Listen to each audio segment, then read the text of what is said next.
Hospital Porters, Pride and Dignity, Stop the New World Order. Welcome to HPANWO TV. Hope you're all doing well. I'm going to play you an interview in a minute. But first of all, I should let you know that you may have noticed there's no Russell behind me. Russell is indisposed at the moment. Well, actually, he's not in terribly good shape. He is feeling very deflated. In fact, he is deflated because I'm sorry to tell you that Russell developed a puncture yesterday. In fact, it was my fault actually. I dropped him and there was a sharp object and he developed a hole.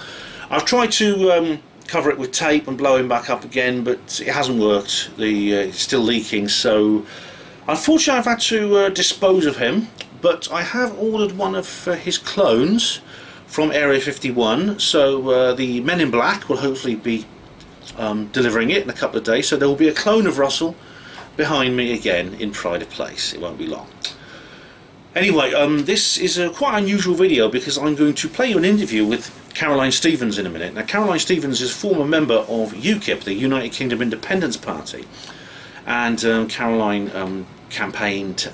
She actually stood for election in Slough for the constituency in the 2015 election, and she's since then left UKIP and she works independently now to try and stop the New World Order and to expose the danger of the deep state and of the European Union, and she's campaigned for Brexit. She's working in that sense away from the party independently, the way I am. And so I'm going to play you an interview with her which I recorded. This is an interesting situation. Now, I know that most of you who watch HPANWO TV actually don't listen to HPANWO Radio. So there's kind of like a compartmentalised element to this sort of thing. So what I'm going to do is, because I think this is very, very important, I'm going to play you the interview, but I'm also going to play the audio of that interview on the HPANWO show on HPANWO Radio tomorrow night. It's actually going to go live tomorrow night. I'm uploading this, I hope, Wednesday evening, and so I'll be actually playing it live on the show tomorrow at 8 PM. on HPANWO Radio, and you can tune in and listen if you like, because you get to post in the live chat box. So HPANWO Radio is rather like the live streams. You get to talk live and things like that. It's pretty good. But Caroline's a great lady. She's really working hard and fighting hard to get the country out of the European Union, break down this New World Order by breaking down the superstate agenda. I'm 100% behind her on that. She's been many times a guest on the HPANWO show, and she's coming back again, which is really good. This is going to be an ongoing project that the two of us are doing. So I hope you enjoy it. Well, ladies and gentlemen, listeners to the HPANWO show on HPANWO Radio, and also all viewers on HPANWO TV, this is the first ever joint project for both HPANWO Radio and HPANWO TV. Well, not quite exactly, but it's specifically intended for that. I've got on the line Caroline Stevens yet again. Hi, Caroline. Hi, Ben. Thanks for having me back on the show. Well, you're very welcome. And in fact, you were on HPANWO Radio just a fortnight ago, and we talked an awful lot about the latest developments in the Brexit situation, because then it was about 3 weeks to Brexit, and now it's just over 1 week till Brexit now, apparently. We're just wondering what's going to happen, or if it'll happen at all. So a lot's happened since the last show, an awful lot. So where do we begin? So you've been watching the pantomime? It's like a bad soap opera. It really is. Well, I mean, this Article 50 and the Lisbon Treaty, I mean, the Lisbon Treaty videos that I've just been putting out since we last spoke, wow, they've really created lots of shockwaves. You know, I'm getting trolled by some Remainers, but, you know, a lot of people are saying, wow, if people had known the implications of signing the Lisbon Treaty in 2007, which came into force in 2009, well, if everybody had been told this in the Brexit campaign prior to the referendum, everybody would surely have voted to leave. So the fact is, we've moved on 2 years and 9 months, and we're still we're in a worse position than we were in 2 years, 9 months ago. I saw an article. I mean, I don't read newspapers mostly, but I saw an article on a headline on a paper today in the news shop. It just said 1,000 wasted days. It does seem like they have left this to the last minute. It's like a kind of 11th hour effort. It was like when I used to do my homework for school, you know, I'd always be putting it off and then, oh, I've got to go to school in about an hour. I better do my homework now. And of course, I would never do it all, would I? I was the goody two shoes. I always made sure I did mine, plenty of time. Yeah, I hate that rushing around. I mean, you make mistakes, don't you, when you rush around, eh, Ben? Exactly. Well, the thing is, if you want to make mistakes and you don't want to do your homework properly and you don't want to finish every assignment and you want the teacher to basically put you under tension and to throw your work back in your face, you do wait until the last minute, and that's when you start work. And it looks like Theresa May has done exactly that. And what you said about the Lisbon Treaty is incredible, because it's like a minefield, but no one knows it's there, because inside it, in the small print, we were talking about this on the last show, weren't we? Maybe we should remind listeners because it's so important. Yeah, I mean, it's a treaty that's over 3,000 pages long. It was passed by a Labour government. So when we think that Ted Heath took us in unlawfully into the European Union or European Community, that was on the 1st of January 1973, everybody keeps saying, oh, it's the Tories, it's the Tories. And it's them all, because it was Labour that signed us up to the Lisbon Treaty. It was Miliband who signed the treaty on behalf of Gordon Brown. And then it was shuffled in under the radar over a Christmas period, as is often the case. And then up the documents pop on, I think it was the 21st of January 2008. They popped up into the Commons reading room at 1:45, and the vote was on that day. So faced with 3,000 pages to read, how many MPs do you think could possibly read them? Well, I imagine that it was dropped into their lap at the last minute to make sure they couldn't. Absolutely. So yes, so we're stuck with the Lisbon Treaty. It's not really been mentioned. They did mention the Lisbon Treaty, I believe, on the Brexit extension debate earlier this week. But, you know, apart from that, people are in denial. People say they've been relying, you know, as I say, my third video I put out yesterday. And despite the fact that Facebook have censored my posts, they won't allow me to post apart from on my own timeline. They don't like the Lisbon Treaty being shared, obviously. And in what, just since yesterday at lunchtime, we've had 20,000 views, which is it's pretty good going, isn't it? Very good. Yeah, I'm very pleased that you did have this. I mean, luckily, I managed to share quite a few of the videos. I mean, I know that you're banned for now for some reason, but they haven't done it to me yet. But I'll let you know, of course, if they. Now that you're interviewing me, you know, it's guilt by association. People, I'll be like a pariah. I know this is what happens. You see, I mean, this has happened to me before, where I get strange things often happen to me because of the people I associate with. So I am prepared for that. So I'll let you know.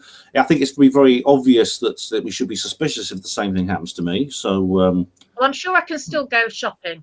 I mean, that's 20,000 people throughout, I guess, the world, but obviously predominantly in the UK.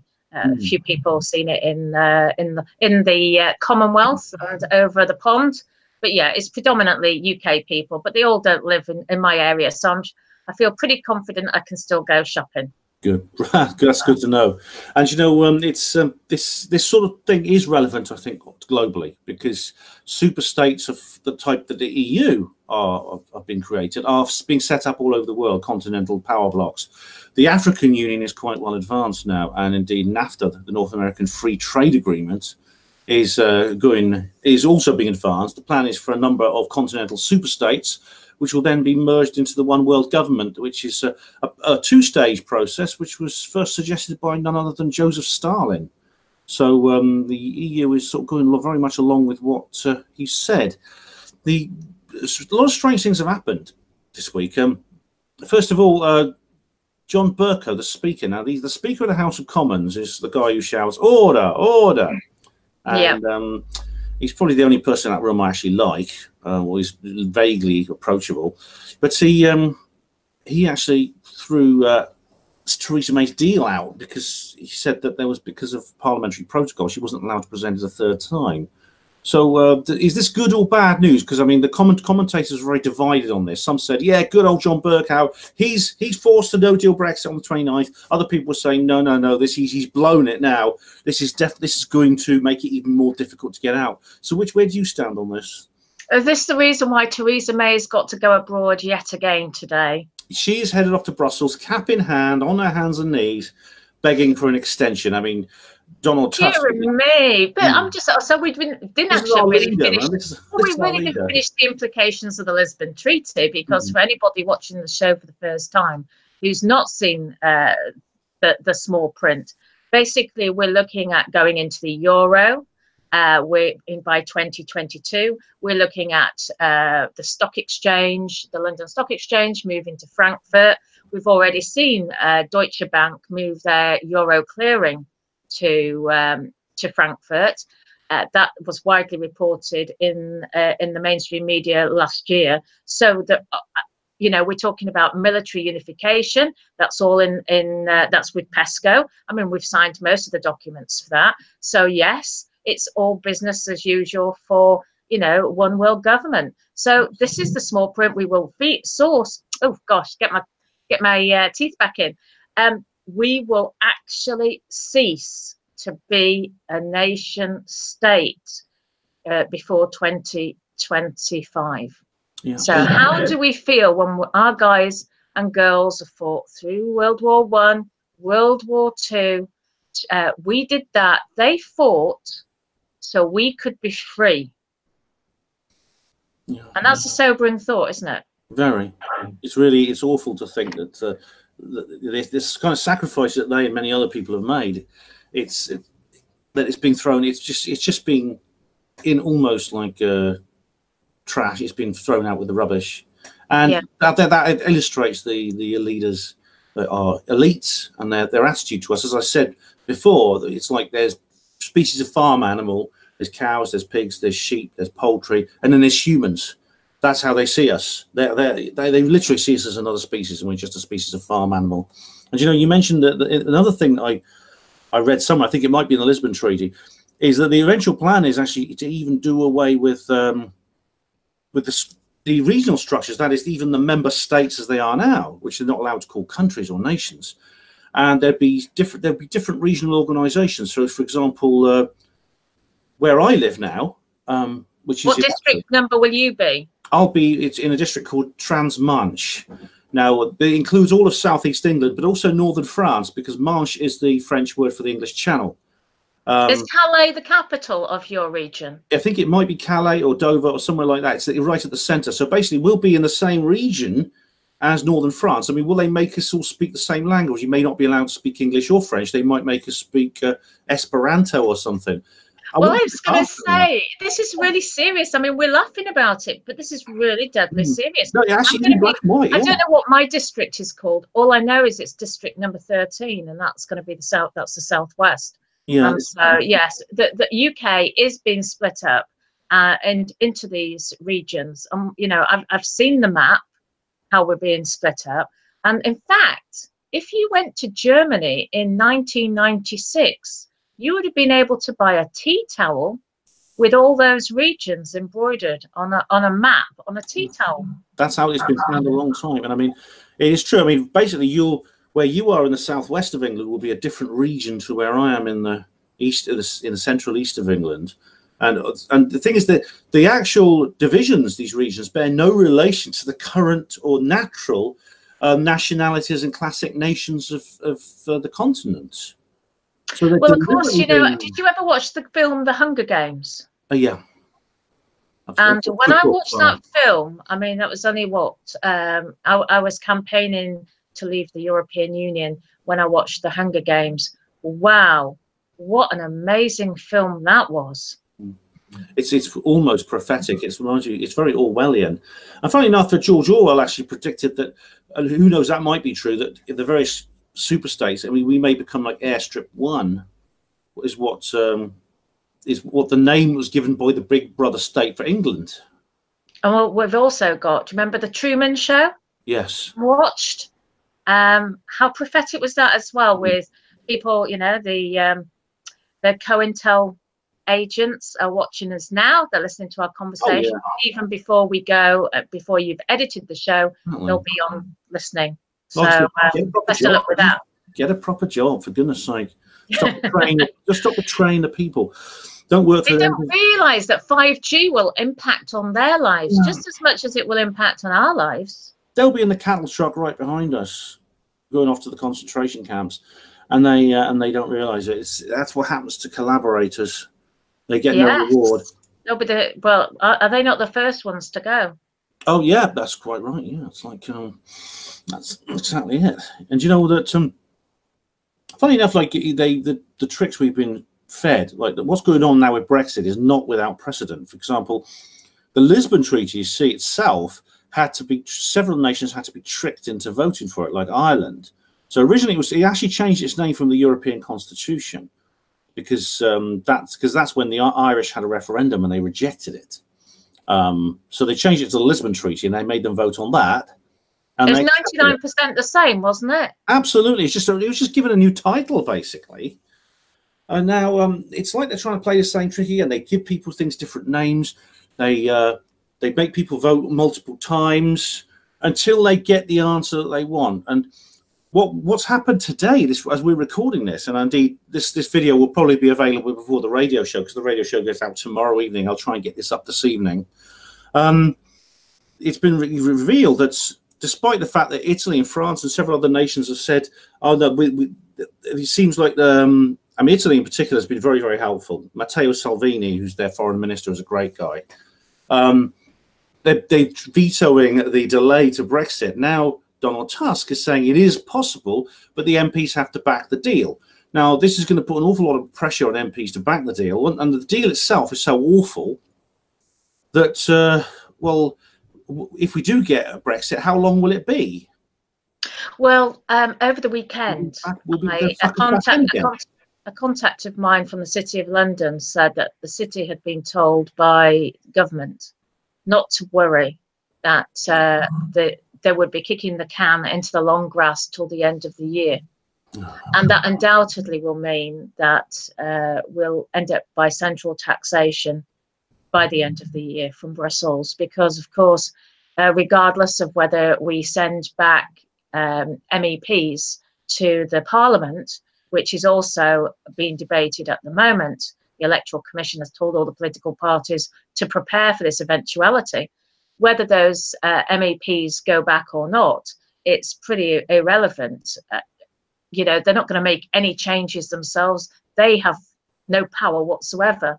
So, you know, we'll be sort of hamstrung into, spot welded into the EU again, and we'll still be taking up all the legislation exactly like we are doing at the minute. I mean, why is it that we're still accepting the legislation? We have made no inroads into leaving at all.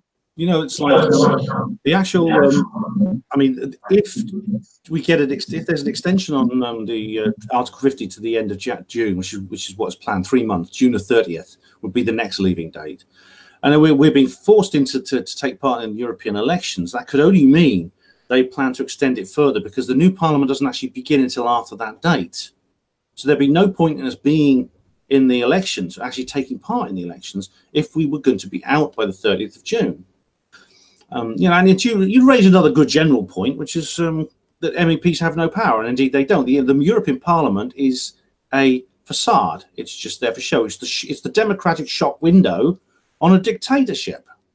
Well, at the present time, each nation state has authority over its own tax laws, despite the fact that the European Parliament do get a percentage of our VAT returns, and not that many people know about that. But, you know, from May, June time, it looks like they're going to try to force the national states to adopt a central taxation policy. So that would implicate us as well, because we haven't left, and we certainly won't have left by June. See, this legislation wouldn't be, if going through, if the highest levels were taking Brexit seriously. They're telling us they're doing it.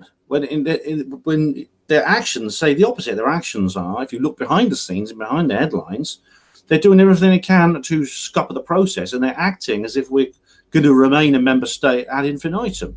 That's what they're doing. I mean, the thing is, there's a lot of other states. What was sad, what really saddened me this week, was seeing some sort of political campaign group thinking it would be a good idea for the people of Great Britain to write and beg and plead to some of the other EU countries to help us.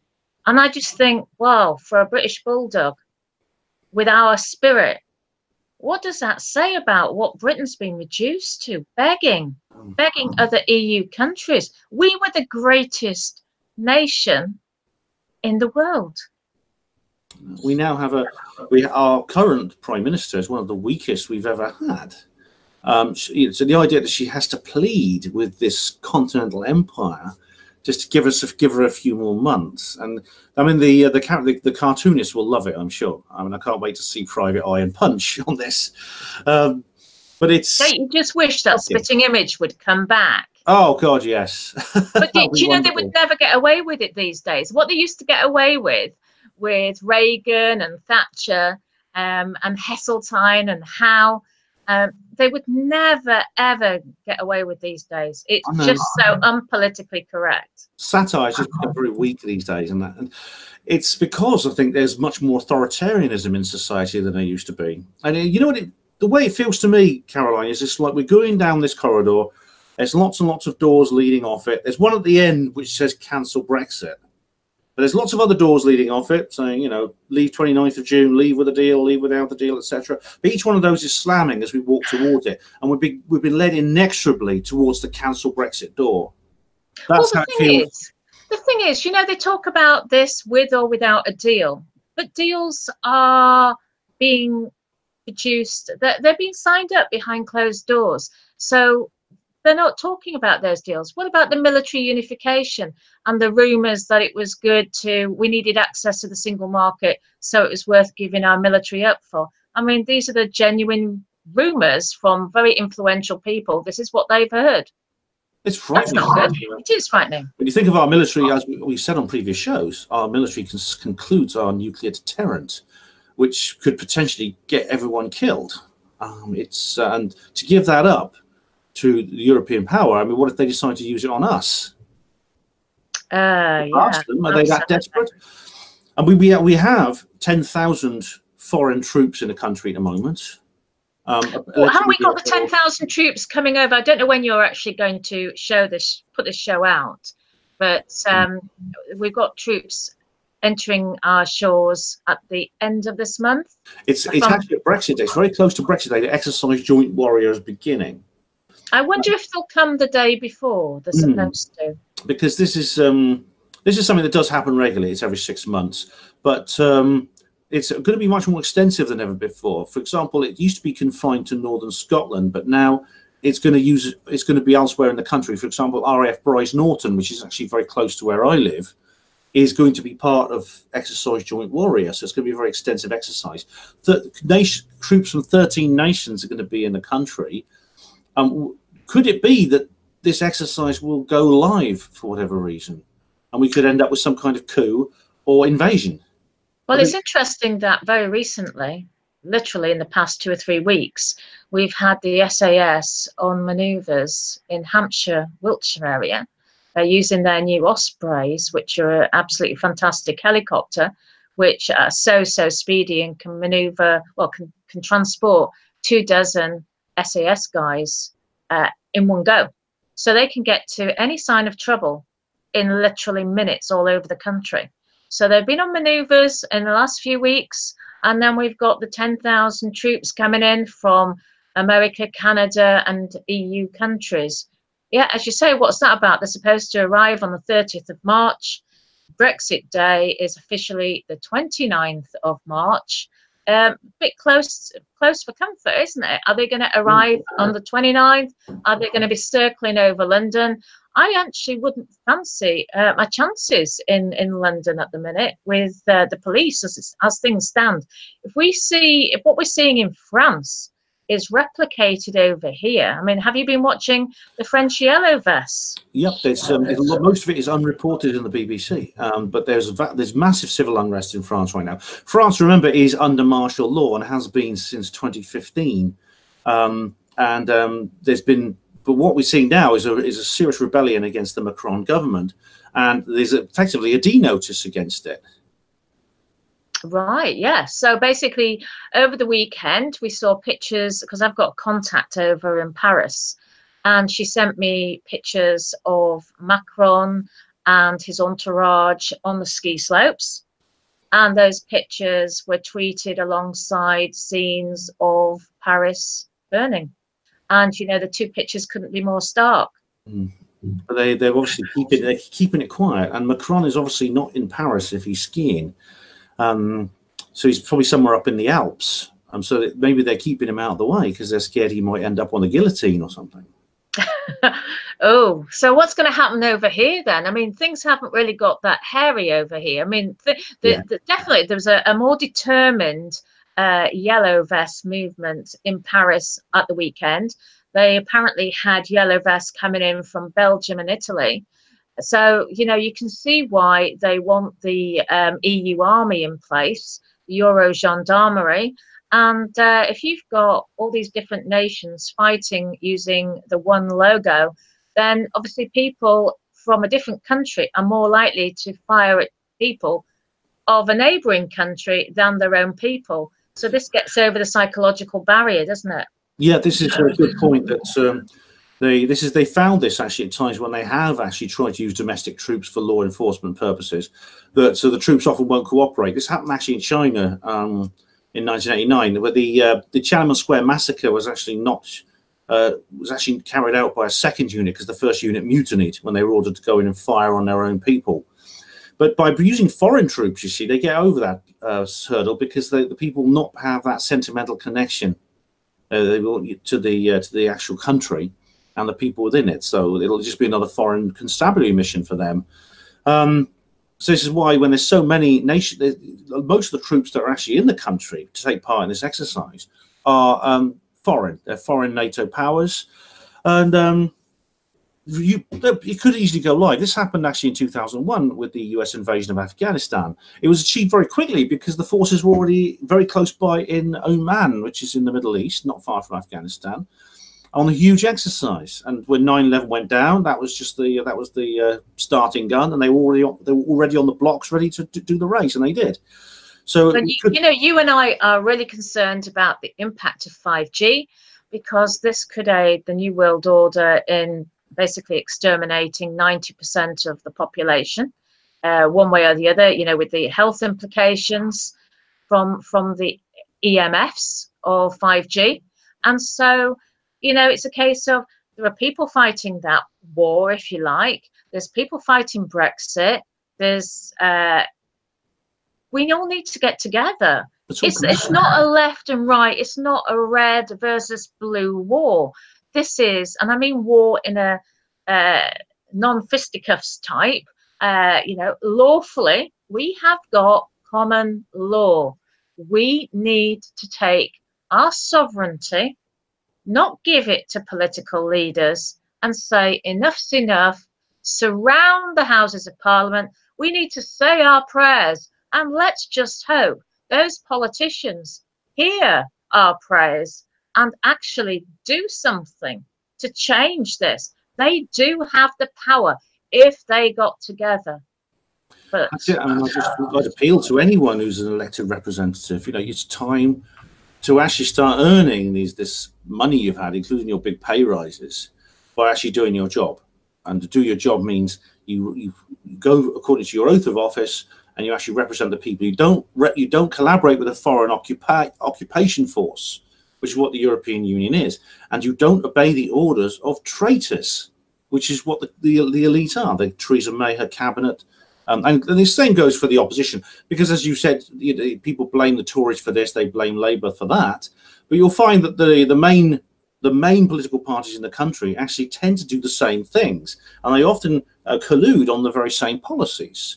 And they're all members of, the people within them higher up are all members of organizations like the Bilderberg Group, the Council on Foreign Relations. A lot of them are high-level ranking Freemasons, things like that. So, well, things are getting very serious now, aren't they? And I think we need to start really exposing the fact that these politicians are telling fibs, telling porky pies, not telling us the truth. And the time is nigh. We do not want to die through 5G, which they're rolling out without our say-so. But that's not the only thing, is it? You know, we're at freedom of speech. It's all part of the New World Order, isn't it? You know, it's this migration. I mean, dare I say it, we haven't really discussed migration, or certainly I very rarely discuss migration, but that is something that the New World Order desperately want for us. They want lots of people leaving places like Africa. And, has that anything to do with perhaps the natural mineral reserves they have? And do they want to move in, do you think? Oh, absolutely. I mean, the fewer native people they have there with a vested interest in their own sovereign states, the better, because then those people can start benefiting from their own natural resources rather than having foreign powers and corporations come in and taking it all out. Because there's huge mines in Africa and all kinds of metals, especially, you can find across that continent. But I mean, the plan, I think, is that once you have like a mixed population, you have the ingredients for possibly an engineered war. Now, an engineered civil war in Europe would be the very thing that's necessary, or the very thing required to justify even more authoritarian version of the European Union, because it could be used as a peacekeeping operation. And they are. I mean, what they're doing at the moment is you're bringing in massive numbers of people from the Middle East, from Africa. A lot of them are Muslims. The religion of Islam is being used as a tool, because with the collaboration of Saudi Arabia, they're bringing hate preachers in to make sure that the people don't integrate, especially the younger people, who then be tempted to become radical and violent. And of course, when that happens, there'll be a backlash, and there could be bloodshed. It'll probably be worse in Germany, but Britain will not escape it. We will all be affected. Yeah, exactly. I mean, also with the Lisbon Treaty, we'll end up by being part of the Schengen zone. And so, you know, we won't have any controls at all. So is that what we want? I mean, we are an island nation, and, you know, we should benefit from that fact and not just welcome everybody in without the checks. But at the end of the day, where are these jobs coming from? We've got artificial intelligence on the go. You know, all these jobs, these white collar jobs, these accountants and actuaries who are sitting pretty thinking, well, I'm going to have a nice fat pension. That's going to go as well with the Lisbon Treaty, because they haven't given up at Brussels implementing something called the financial transaction tax. Now that will be, they say they're actually going to, it's going to, you know, affect the banks. But no, this is a tax on your pension pot, my husband's pension pot. So they will take that tax from the size of the funds that are being under review. And so you'd actually have to put more money into your pension pot to get the same pension out. You know, like we had the same with the problem, didn't we, before, with Gordon Brown selling, you know, with the tax relief on pensions. It's another impact on pensions. And so people will say, enough's enough. What is the point of funding for our pensions? And then they'll find that they haven't got anything when they come to retire. There won't be a state pension. So, you know, we're being surrounded, you know, always round. We're losing out at this. So this financial transaction tax is a big deal. And, you know, I was an education spokesman for a group of actuaries about 4 years ago. And when I mentioned the financial transaction tax to them, they'd not heard of it. But yet they were top actuaries working out of the City of London. So if they hadn't been told, somebody's keeping everybody in the dark. So why is it that the City of London thinks the EU is so wonderful? And we're already seeing pensions at the retirement age for almost everybody rising sharply. So if anyone's hoping to retire, well, it's like you're trying to cross a finish line when the finish line keeps moving away from you. We will die before you retire at this rate, basically, isn't it? I mean, it's hardly worth paying into a pension scheme. But you know, there are some jobs, Ben. If you sit in an office and you push your pen, then perhaps you can get away with working until you in your mid-70s. But you know, if you're a teacher, you know, taking a class of potentially unruly kids, you know, when you're in your 70s, come on now, they're going to be, the teachers are going to be leaving the industry in droves, and who's going to be around to replace them? Especially if you consider that these children are likely to be extra unruly, because if there's a lot of 5G around, it's going to affect their mind, it's going to affect their brains. Absolutely. All kinds of problems. I mean, we've seen, for example, some chemicals that are put into soft drinks. The introduction of these chemicals exactly coincides with a sharp rise in juvenile delinquency and antisocial behaviour. And I wonder if there's a connection there. And we may well see the same coincidental changes in behaviour of young people with the introduction of 5G. And that's Barry Trowers talks a lot about this, and Deborah Tavares as well. Oh yeah, Barry. I've heard Barry's very good actually on this. Of course, I appeared with Deborah Tavares a couple of weeks ago. She seems also really knowledgeable. Yeah, we can see. And what's great about doing these roundtables with on the international circuit, if you like, it's easier to join the dots. Now, what's happening over there with the Californian fires and houses being targeted, in particular with smart meters in them? You can see how smart meters have so many negative points, but yet I read the other day that according to the Telegraph of all papers, that they're running out of analog smart meters. They're replacing all of them, yeah. Analog meters rather. So yeah, they're wanting to replace them all with smart meters. So stick out, everybody. Stand up for your rights. You know, these companies are offering cheaper rates if you take up a smart meter. Don't go for it. Don't go for it. Your health is more valuable than your wealth. In fact, your health has to be more important, especially with the prospect of our NHS being privatised in its entirety. Because, of course, the government is still negotiating various trade deals. The TTIP trade deal has come up, has emerged again out of the archives. We've already got CETA on the books. These are globalist trade deals which are intent on making money out of the people of Great Britain. Yeah. I think what we're going to see now, I think, is the deal, Theresa May's deal, may well be accepted by the MPs now. I mean, it'll be changed slightly to comply with the new regulations, but if that happens, then there'll be an extension on Article 50 to the end of June, but then something else will happen between now and then.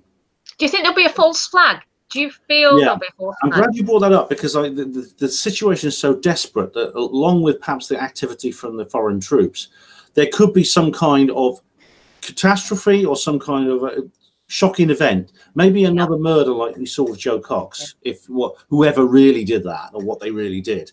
There could be something like that, or it could be something even bigger. Something to distract, to shock and awe, to frighten.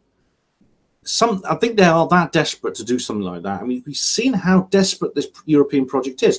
If you remember, from November 1990, they removed a sitting prime minister in what can only be described as a coup. Margaret Thatcher, the so-called Iron Lady, turned out to be just a paper dolly once she tried to go into the EU. Isn't it funny? Everybody had... it's funny how people really loved her, and then they were prepared to destroy her. And of course, you know, the rumours, and probably the facts as well, were that the Germans, or the people in charge, I should say, not necessarily Germans, please don't get that wrong, but it's a case of they sent the message to the MPs in Parliament, get rid of that woman because she was starting to rebel. And that's the important thing. So it's not against the Germans. It's a time, you know, certain elitist people that want to bring Great Britain to its knees. Yeah. I mean, I was looking at a documentary of the removal of Margaret Thatcher. I should point out, actually, it doesn't matter what your opinion was of Margaret Thatcher. I mean, I look back at her in with much more affection than I felt for her at the time, and I sometimes wish she was still around. But it's the fact of the matter is, this was an extra political process. This was a coup d'etat by the deep state against this country. Now, she was very popular. Everyone thought she was wonderful, and then she started going against the EU, and she was removed by globalist agents within her own party. Effectively. Now, they removed the members of her own party working for the deep state, removed Margaret Thatcher from office. Now, what's odd, and we got John Major, who was one of their own, they put in. Now, what I think is very odd is that there was almost a sense that people knew this. There was a political commentator whose name I can't remember, but he said something very strange on the media. He said the fate, people were asking what's going to happen to all this, and he said the men in grey suits will decide. But he never explained who the men in grey suits were. These are aliens, are they? Well, it's a good question. I mean, I doubt it might as well be. It might as well. Definitely foreign agents. I mean, people working in basically forces of occupation in the country had decided that the Prime Minister, who supposedly she's the elected head of government, had overstepped her mark and was no longer on message. So they would be the ones who decided what happened to her. Well, you don't vote for these men in grey suits. We're actually which means that they are a secret government. They're a shadow government, which is behind and controls the public face of government. And you see many examples of this all through history, and it's very, very worrying that this happens. And it should make people sit up, because we're seeing similar things today now. Well, now we're getting to the stage where we've got to do something. We have got to unite. The political party system is broken. I think more and more people are just refusing now to vote, because, you know, that's when you're giving your consent. And if everybody said we're not going to vote anymore, the ballot box is rigged, which we do know they've been conducted unlawfully at the general elections since and including 2015. You know, what is democracy anyway? We just want some basic human rights now. We want to live peacefully alongside each other. We don't want these false flags. We don't want our government trying to kill us with 5G. Yeah, and this is what we want. We've got to try and find a way to this, and it's in navigating this shark-infested waters. Now that's the problem, isn't it? Because I've seen so many sort of counterintelligence sort of people embedded in all these groups, and so it's like common purpose, isn't it? It's like, why doesn't this work right? Why have we got a revolving door scenario in many of our big organizations? You know, people become, for example, like Liam Fox, disgraced defense minister, is the trade minister now. Are we saying he's the only person in the country that can do that job? I don't think so. I would hope not. But the thing is, it's like they have these placemen which they put in. I mean, Nigel Farage, which you mentioned before, is a classic example, and I'm unwilling to name him because I think he's given us enough reason to remove any doubt of what his real agenda is. He goes on to LBC, he has his show, he makes the right noises, he sounds encouraging, but then when you look at what he's actually doing, he himself, I believe, is preparing for the next European elections. And I thought to myself, because he did say something about the European election, I thought, what are you talking about? I know he's an MEP, but I thought there's a lot of money at stake here. I mean, if we're leaving the EU and we're going to have Brexit, well, why doesn't he just say, well, you think he'd be glad to quit that job? You think he'd be glad if he really believes in it? That's what he would do. He'd be saying, I'm quitting. What's he going to do? He's going to carry on as an MEP after Brexit? Unless you can't say on the one hand that, you know, people have got very short memories, perhaps, because 5 years ago, when we were trying to get UKIP elected because we wanted change, they promised that they would report back on what was happening in the European Parliament. But they themselves don't actually make any changes on our behalf. So they obviously haven't bothered to report back on the Lisbon Treaty. There's various important aspects that's been going through in legislation that they have not reported back on. And so it's like, why do we, if we keep doing what we've always done, we'll get what we've always got. So we're no further forward in the 5 years that they were elected. We're actually more closely integrated. So why would we want to do it again? It's madness, isn't it? Surely. That's It's what might as well count the hairs on the back of my hand. Yeah, exactly. Well, you know, it's like, I just hope that people don't be taken in. I mean, my prediction and my hope is that there'll be an incredibly low turnout.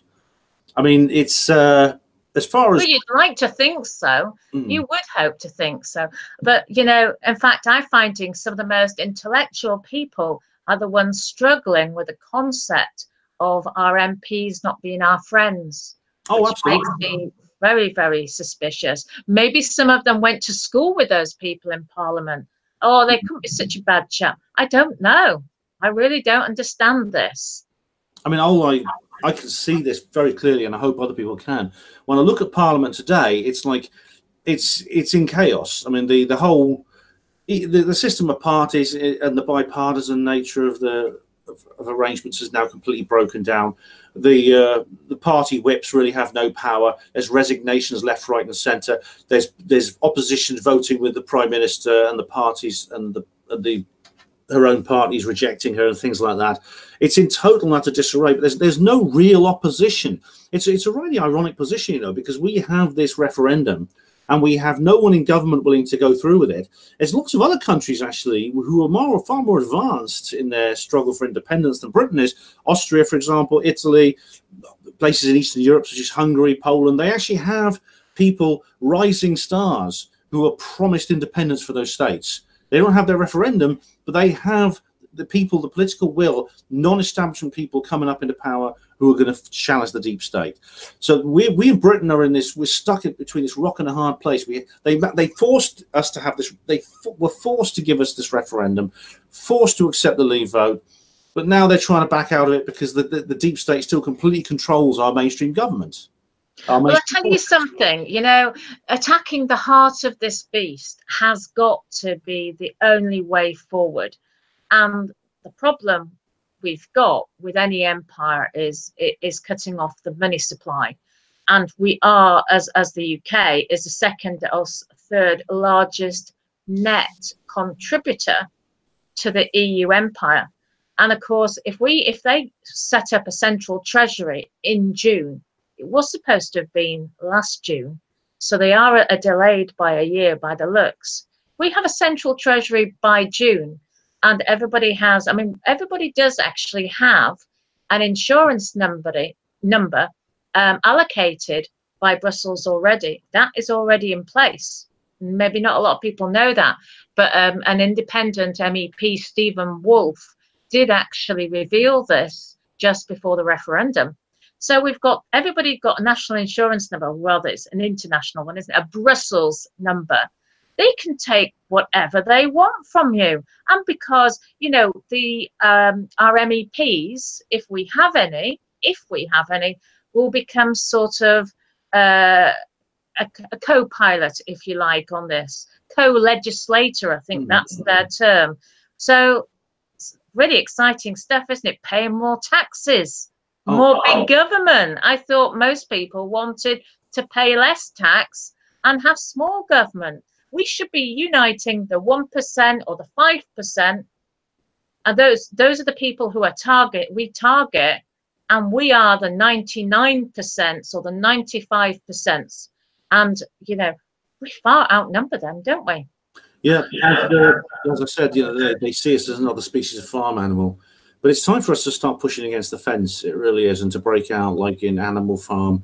We got to be like that. And I just hope that whatever happens, Caroline, because I am an optimist with this. I think whatever happens, this is going to be a massive educational process, because Brexit or no Brexit, they're going to expose themselves. There's no spin doctor that can dig them out of this hole now. The gloves are off, and that kind of lack of duplicity for malevolent politicians is suicidal for them. It really, really is. I mean, but I guess, you know, they've got the pension and they're out the door. So does it really matter to them? But, you know, it's quite funny, actually. I was watching Gogglebox of all programs last week, and they were reviewing all these different families. I don't know if you've ever watched Gogglebox. So you're watching other people watching television. Oh, I've not seen that.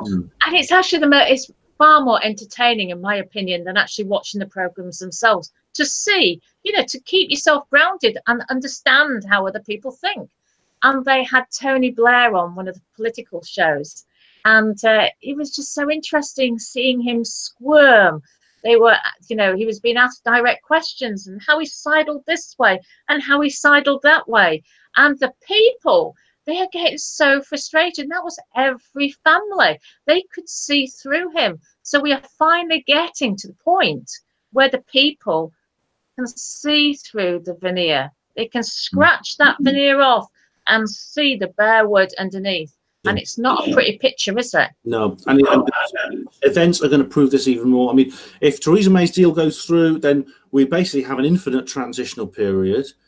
We have people in Northern Ireland are going to have to live as a completely non-sovereign occupied province of the EU till 2021 and probably longer, all because of this completely artificial problem that we talked about on the previous show to do with their border. It will probably end up even more in the EU than before, and especially if there's some kind of false flag event or invasion. We saw our fishermen. Did you hear that our fishermen set sail from Newcastle at the weekend? Right, I didn't, but this is good news because during in 2016 they did a fantastic job. They sailed right up the River Thames to Westminster in their boats. And they don't fish in the Thames. What a waste! They went up there to protest, and then Bob Geldof turned up in his millionaire's yacht with all his silly little groupies around him. And it was the following year. Was it the following year, or it's been 2 years, 9 months since the referendum, and I think it was last year that they threw fish into the Thames, and that really was a travesty, to be honest. But we're doing the same old.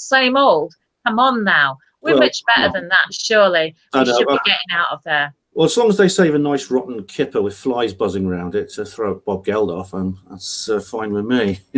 I'm 100% behind these guys. I mean, I spent a lot of time in the Northeast because there's a very active group there that often invites me to speak. They are very, very pro-leave because they're dependent on the fishing industry in that part of the world.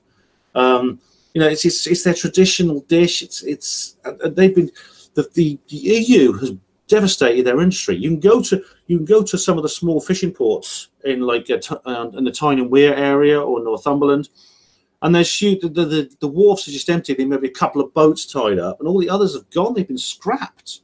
And the people, it's sad, isn't it? But even if we're believing that they would be selling out, they sell the proportions, the ratios of fish. They're still selling them to, they have the fishing rights, don't they? Like the Dutch trawlers and what have you.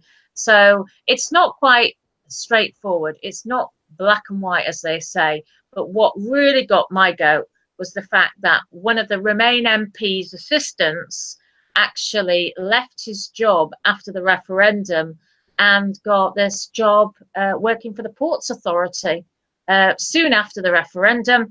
And then he gives presentations to a select committee in Parliament extolling the virtues of staying in the EU. That's another. Which is not what we wanted to hear. Yeah, that's another Liam Fox. It's they disgrace them and then they just give them another job. Whereas if they were really disgraced, they'd be sacked. They'd be out on their ear. I think if they pass this Theresa May's deal into law, and they will know probably by next week. I'm going to the Probe conference. I'll be back by Monday evening, so I'll be able to report on it then. But because we got the Seeking the Truth show then, haven't we? Yeah. So. Oh yes. Well, I'm actually not going to be on next week. I'm going to take a week off, so I'm going to ask a colleague to fill the gap. She's done it once before, and she's ever so good. So yes, so next week will be somebody else. And then Ben, if you'd like to come back on in a fortnight's time, we've got a few more people lined up with talking about corruption and whistleblowing, and it should be exciting. It was good this week, wasn't it? Yeah, and there'll be another HPANWO show between now and then. And the next HPANWO show is actually going to be the day before Brexit Day, Thursday 28th. And by then we'll know what's going to happen the following day. And there'll be another HPANWO show the week after to report on, and of course Seeking the Truth. There'll be links in the show notes description box to Caroline's website, so do check that out as well. But oh yeah, you mean the Seeking the Truth on the Monday? We're busy also topping and tailing videos and getting them up on my own Seeking the Truth platform. Yeah. And we'll check. I mean, your Facebook's a bit curtailed at the moment, but you should check Caroline out on Facebook. And you know, also, what's going to happen Friday the 29th? That's a week. This Friday coming. Do you think the police are going to use microwave? We'll find out, because you and I are going to be there, and a lot of other people are going to be there. Now, there's a Ramona protest this Saturday on the 23rd, which is supposedly, they reckon they're going to get over 1 million people. I reckon we'll top them the following Friday. Because that's the official Brexit day, and I reckon there's going to be far more people there. And whatever happens, I mean, we're going to be there. We're going to demand we leave that day, and if we're not out that day, we're going to keep protesting, and we're not going to let them forget this. Every single lie they tell, and every single time they cheat us, they may get away with it, but only for a short time, because we're going to tell everyone. And that's the purpose of this program, Caroline, the videos you're making. And I'm really pleased you're reaching so many people. And I mean, yeah, I've been putting. I mean, it's quite scary, isn't it? At first, when you're putting out. See, when you put YouTube videos out, you can disable the comments, can't you? Mm. So you don't have to see the trolls. But when you're doing live feeds on Facebook, and then they're being shared and shared and shared, there's no way of disabling the comments. So you just have to think, well, it must be hurting them far more than it's going to be hurting us. We need to escape from the EU clutches, and that's more important. It's more important that we look after our kids, our future generation. That's what they're after. I mean, look how many children are taken into care now. Yeah, the troll is best just to ignore them, because they're pathetic. I mean, if all they can do is hurl abuse at people at a time like this, and people like me and Caroline, who are actually, we're fighting to get the truth out about what's being done to put a stop to this mess. I mean, and there's other people who create nothing and achieve nothing except calling us names. So I just ignore the trolls now. I just have nothing to do with them. Because, we've got two more important things to do, Caroline. Yeah, time is precious. And I mean, the time scale, we need to be getting out of the EU by the end of this year before we join the Euro. Oh God, yeah. Well, you know, I hope you'll come back on the show, Caroline, and we'll discuss it some more, because this subject's not going to go away, and everything's happening very quickly. So there'll be another. So by next week there'll be another update. Would you be all right to come back on the show next week again? Fantastic. Yeah, be great. Thank you, Ben. You're welcome. You'll only be the second guest I've had, actually, who's been on 3 weeks running. So, but who was the other person you had on then? A guy called Dave Mason, who's he's a friend of mine. That was many years ago. Oh right, okay. So it'd be great for you to come on again. And so listeners and viewers, people on HPANWO Radio who are listening, people on HPANWO TV who are watching, I think that people on HPANWO TV will see this first. But do look at the news and be wary, be skeptical of what you're being told, and remember that don't believe everything you read or hear. You know, it's a New World Order rules okay for the time being. Yeah, but with the dedicated struggle of people like us, it can't go on forever. It's going to have to end soon, because we will not cooperate with it. No, so I think there's too many of us now. There's too many awake and aware. That's right. Just think what happened in 2016 with the referendum. They really didn't want that to happen, and it all went against their whole plan. All fell apart. What they're doing now is damage limitation. We got to make sure that limitation doesn't work, I think. Well, 2015, 2016, I was training the activists. I basically took it upon myself, not only to be the campaign manager, but to become the training manager. And there's no doubt about it, by training the activists, and people might say, what do you mean you train the activists? Yes, to be professional with their street stalls, and to share best practice, and for people to be shown the video about the European arrest warrant and the dangers of us staying in the EU. That really shook people up, and that's how we came together. We threw our rosettes off and we came together. Now we must come together, because otherwise it's insanity, isn't it? Definitely. Right, so thank you, Ben, anyway, and thanks to all the listeners and viewers at home. Thanks for coming on the show again, Caroline, and well, we'll see what happens. There'll be an update soon. So I'll see you next week then. Watch this space. Yeah. So thanks very much, Caroline. Take care. Bye then. Bye. And that was Caroline Stevens. So what happens now? We're not sure. But, well, it could go anywhere really. It's chaotic. It's haphazard. I've got a feeling that the powers that be, the deep state, still haven't agreed on what policy to pursue to try and get this genie back into the bottle, to try and contain the damage that's done before the ship goes down, to try and plug these holes that have appeared, which the iceberg has made in the hull, before we head for the bottom of the sea, before their project, their New World Order project, heads for the bottom of the sea. And our job is to keep making holes and make the ones we have now bigger. So that's, I expect the next show I'll be doing will be a live stream. I've got to apologise actually that I haven't actually managed to do a live stream in the last couple of days. And the reason is I've just been too busy. I've just had too many other things to do, and live streams take up a lot of time and energy, so apologies for that. There will be another live stream next week. And I say next week because I'm actually going to be away from Friday until Monday. I'm going to be away. I'm going to be away at Probe.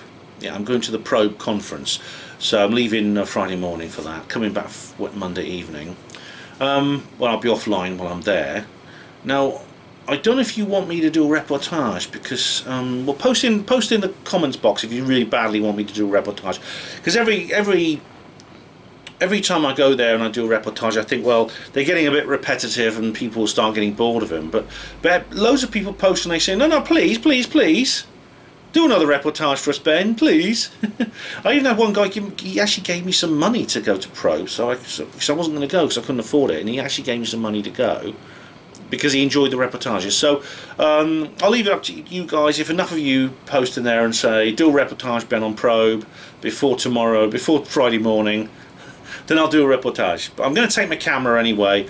I'll certainly do some audio recording for HPANWO Radio, even if I don't do a video recording. I could always then play the audio on the show on HPANWO TV, I guess. But anyway, I hope you guys are alright. Thanks for supporting me on the live streams and posting in the chat box on the live streams. I'm also going to have to do a comments reply video soon, because I don't want to leave it as long as I did last time, because the last comments reply video I think was about 7 hours long, or more than 7 hours, and so I'm hoping to I should do them more often so they're not so long. I think that's the answer. Anyway, I'm looking forward to Probe. I've got a stall for my books, so if you're going to the Probe conference, by the way, come over and buy a copy of my book. Say hello, I'll sign it for you. If not, then order it from Amazon. Roswell Rising, Roswell Revealed, and Roswell Redeemed. You can't ask for better books than that if you're really into the UFO subject. Anyway, here's to Brexit. Thank you for watching HPANWO TV. Hospital Partners, Pride and Dignity. Stop the New World Order.